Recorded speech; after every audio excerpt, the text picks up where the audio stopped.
अस्सलामुअलैकुम रहमतुल्लाहि वबरकातुहू। बिस्मिल्लाहिर्रहमानिर्रहीम। अद्दर्सुस्सानी वसित्तून खुलासतुन्नहव का सबक नंबर 62 है। आज हमारा तरख़ीम और इस्तिग़ासा का बयान। किताब सामने रखें, किताब पर देखते जाएं तो समझ में ज़्यादा आसानी रहेगी समझने में। अच्छा, सबसे पहले कायदे क़वानीन ज़ुबानी याद करना, उन्हें समझ लेना ये ज़रूरी होता है। जब आप तमरीन से मुतल्लिक़ सवालात कर रहे होते हैं तो ऐसे लगता है कि आप मेहनत नहीं कर रहे। आप पहले कायदे कानून को समझ लें, उन्हें अच्छी तरह से याद करें और फिर आता है मरहला उनको अप्लाई करने का, उन पर मश्क करने का, प्रैक्टिस करने का। और वही चीज़ होती है आपकी तमरीन में, मश्क में। और ये तलबा जो है वो कोशिश करें कवानीन याद करें तो तमरीन इनके आगे बिल्कुल आसान है। अगर वो पीछे से कायदा कानून न याद करें, न समझें, तो फिर ज़ाहिर है तमरीन का तो क्या पता चलेगा फिर। तो आते हैं सबक की तरफ। तरख़ीम और इस्तिग़ासा, इसमें दो जुज़ हैं सबक के। एक तो इस्तिग़ासा का बयान है, एक है तरख़ीम का बयान। तरख़ीम वैसे तो रख़मा युरख़िमो तरख़ीमन बाबे तफ़ईल का मस्दर है, लेकिन यहाँ इस्तिलाह में तरख़ीम कहते हैं मुनादा से एक या दो हर्फ या एक जुज़ को तख़फ़ीफ़न हज़फ़ कर देना, यानी उसकी तख़फ़ीफ़ करते हुए उसको हज़फ़ कर देना, ये तरख़ीम कहलाता है। क्या कहलाता है? तरख़ीम। जैसे या मालिको, या मालिको, ये क्या है? निदा और मुनादा है। इसमें हर्फ़ निदा क्या है? या है। मुनादा क्या है? मालिको। और सबक में क्या कहा जा रहा है तरख़ीम की तारीफ़ में कि मुनादा के आखिर से एक या दो हर्फ, एक हर्फ या दो हर्फ या उसका एक जुज़ हज़फ़ कर देना तरख़ीम कहलाता है। तो या मालिको में जब तरख़ीम की गई, इसका एक हर्फ हज़फ़ किया गया तो क्या बना? या मालो। या मालो, या माली, माली भी कह सकते हैं, यानी उसका अपना इराब, या फिर दम्मा के साथ या मालो कहेंगे तो ये तरख़ीम हो जाएगी। या मंसूरो, जैसे है या मंसूरो, तो इससे दो हर्फ रा और वाऊ तख़फ़ीफ़न हज़फ़ कर देने से बन जाएगा या मनसो, या मनसो। तो ये मुनादा के आखिर से एक हर्फ या दो हर्फ या उसका एक जुज़ तख़फ़ीफ़ के लिए हज़फ़ कर देना तरख़ीम कहलाता है। जुज़ कैसे तख़फ़ीफ़ होता है, यानी हज़फ़ होता है तख़फ़ीफ़न।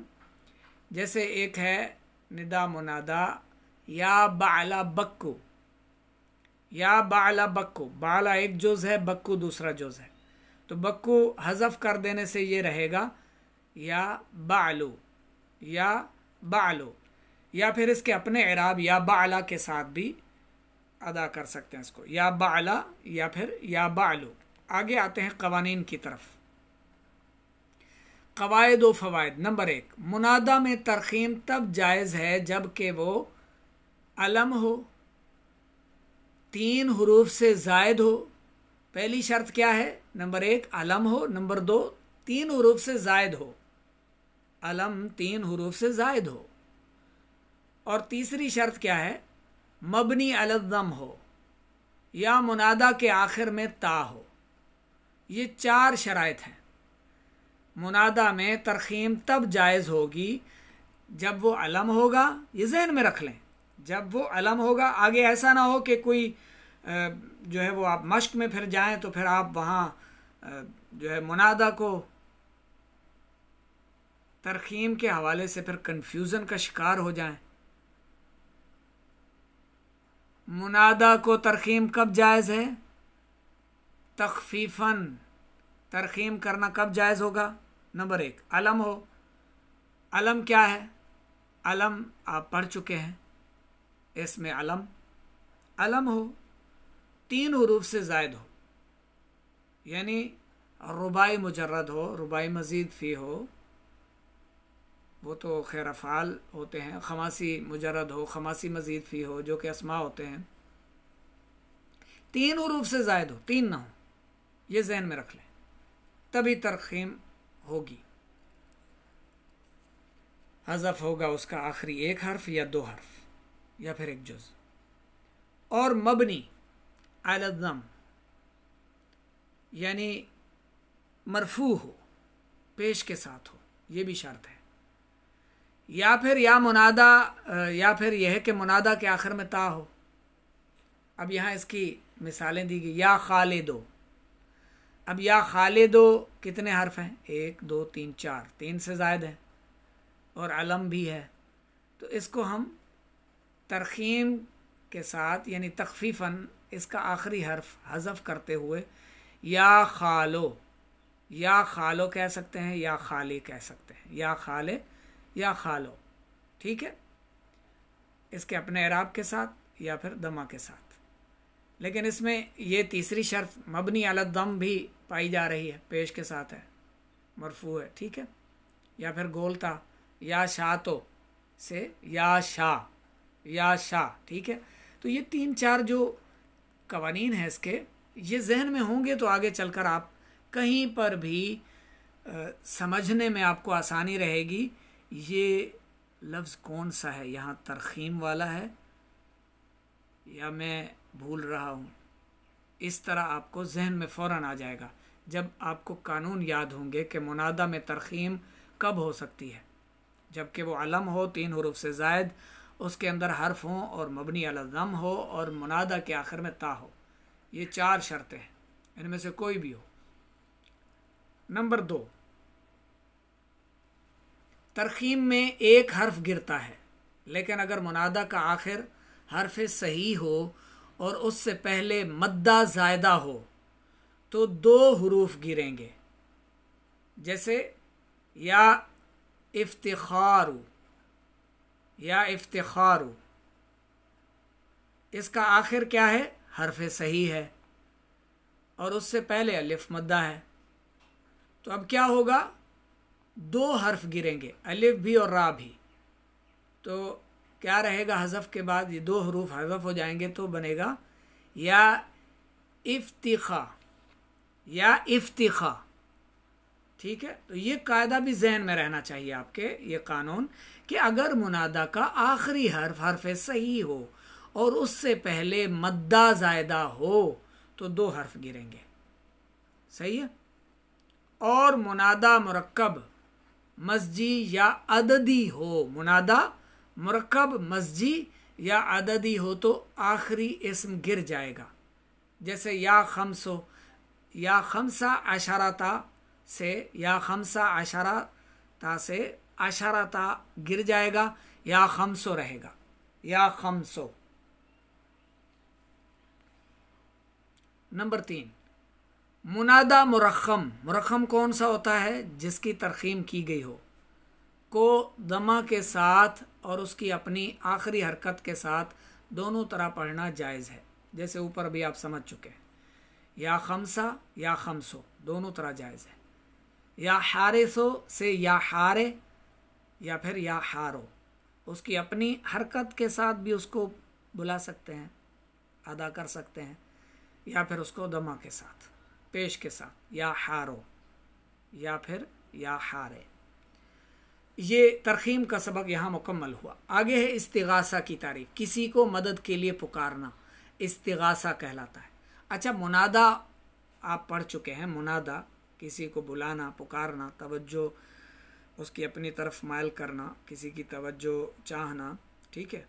तो वो आम है, मुनादा क्या है? आम है, किसी को भी कहीं पर भी किसी को मुतवज्जे करने के लिए आप पुकार सकते हैं, बुला सकते हैं। लेकिन इस्तिगासा जो है ये ख़ास मदद के लिए है, किसी को मुतवज्जे करने के लिए नहीं है, ये ख़ास मदद के लिए है। जिसे मदद के लिए पुकारा गया हो उसे मुस्तगास या मुस्तगास बिही कहते हैं, और जिसकी मदद के लिए पुकारा गया हो उसे मुस्तगास लहू या मुस्तगास ली अजली ही कहते हैं। जैसे या लल कविय्यी लिद्दईफी, ए ताकतवर कमज़ोर के लिए मदद कर, ठीक है, या ए ताकत वाले कमज़ोर के लिए मदद कर, कमज़ोर की मदद कर।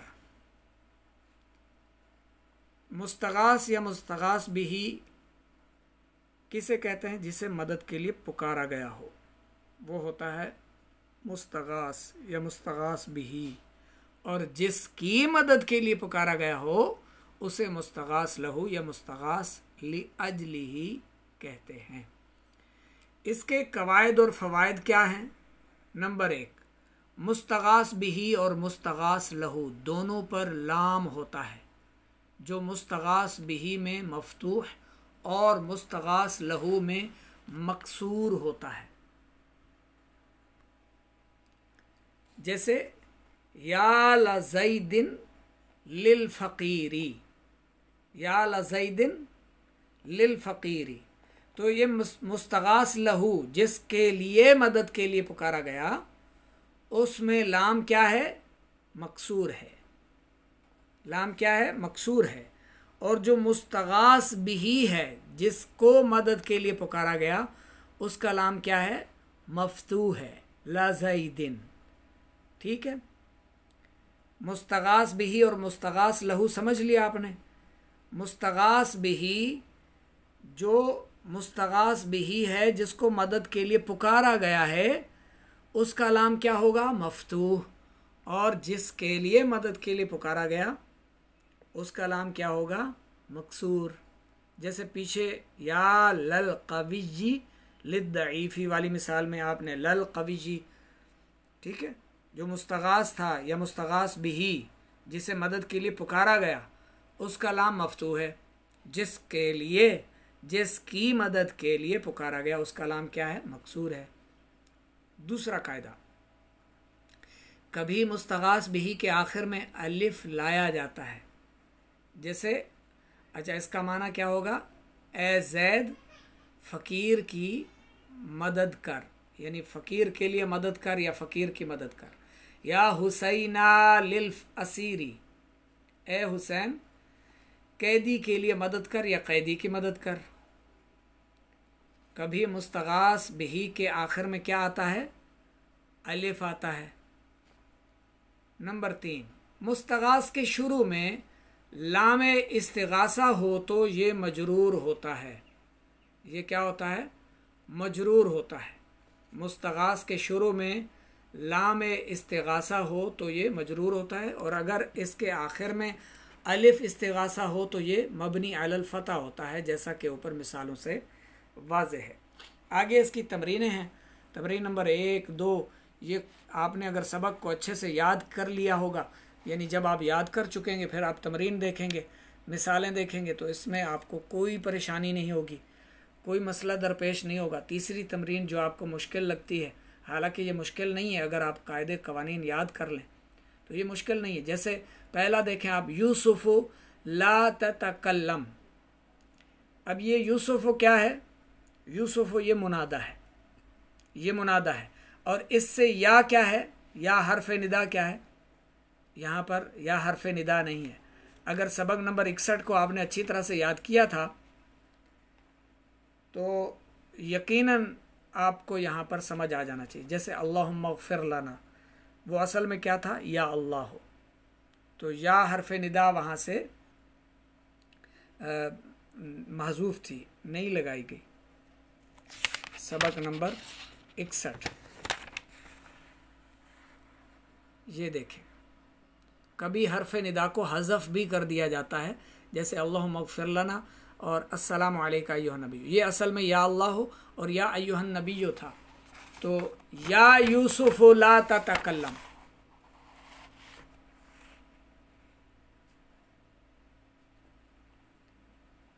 ये क्या है? निदा और मुनादा है। या यूसुफ़ असल में ये है या यूसुफ़, ए यूसुफ तू कलाम ना कर। मुनादा मारफा है और मबनी बरदमा है। इसी तरह या ला रसूलिल्लाहि लिल गुरबाई। अब देखें जो मुस्तगास भी ही है वो मफ्तू है, लाम पर ज़बर है, और लिल गुरबाई जिसके लिए मदद के लिए कहा गया, गरीबों की, ए अल्लाह के रसूल गरीबों की मदद कीजिए। तो लिल गुरबाई यहाँ पर ये लाम क्या है, मकसूर है। पहला कायदा जो हमने मुस्तगास और मुस्तगास लहू का सुना, तो ये दूसरा कौन सा है, ये है मुस्तगास और मुस्तगास लहू। पहली जो मिसाल है या यूसुफ ला ततकल्लम, ये जो तीसरी पहली मुनादा, दूसरी मुस्तगास और मुस्तगास लहू, और तीसरी जो है या खालू उसकुत, ए खालिद खामोश हो जाओ, खामोश रहो। तो ये क्या था, या खालिदू, या खालिदू था, तो ये मुनादा मुरखम है। ये क्या है, मुनादा मुरखम है। तो अब इसी तरह आप चौथे पर देखें, रब्बना इरहमना, अब ये मुनादा है या मुस्तगास लहू है या मुनादा मुरखम है। ठीक है, ये अब आपको हल करना है और हमें चेक करवाना है। आया फ़ातिमा इक़राइल किताबा, अब इसमें आप देखें ये मुनादा मुरखम है, क्या है क्या नहीं है, मुस्तगास है, मुस्तगास लहू है, या निदा मुनादा है। तो ये सारा आपने इसको पढ़कर अच्छे से, अच्छा जो दर्ज झैल जुमलों में गलती की निशानदेही है, तो ये गलती की निशानदेही भी आपने करनी है, इसको भी आपने दुरुस्त करना है, कापी पर लिखना है, अच्छे से खुश खत करके नंबर वाइज लिखना है और चेक करवाना है। हमें व्हाट्सएप पर पर्सनल में हमें मैसेज करना है, ये इंशाल्लाह हम चेक करेंगे तो पता चलेगा कि आप सबक को अच्छी तरह से याद कर रहे हैं या नहीं कर रहे, और इनमें जो आपकी गलती होंगी उसकी भी निशानदेही की जाएगी। गलती होगी ही नहीं जब इंशाल्लाह आप कवायद और फ़वायद को अच्छी तरह से समझ लेंगे, अच्छी तरह से याद कर लेंगे, तो फिर गलती मुमकिन ही नहीं है इंशाल्लाह।